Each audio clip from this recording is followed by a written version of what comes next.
আমাকে দেখে ভয় পেয়ে গেলে? কি বলছিলে আমার কথা? আমি পাগল? এমা দিদি কি বলছো? এই শোনো, আমি না পাগল না।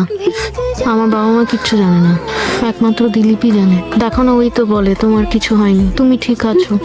একটা কথা বলে দিচ্ছি, এই বাড়িতে কিন্তু থাকতে গেলে কি কি বলবো না।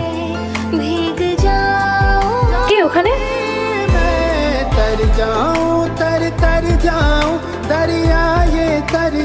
হ্যাঁ, কাল রাতের মধ্যে ফিরে আসবো। আপনারা ওকে কিছু বলবেন না, আমিও কিছু বলবো না। হ্যাঁ, তারপরে এলেই না হয় পুরো ব্যাপারটা। তুমি এখানে, তাহলে ওখানে? ওখানে কি? ওই ঘরে মনে হয় কেউ একজন আছে। আমার আওয়াজ শুনে আলোটা বন্ধ করে দিল। বারান্দার পাশের ঘরটা। কি দেখে ফেলেছো? আর আমি দেখলাম দরজাটা তো বাইরে থেকেই বন্ধ।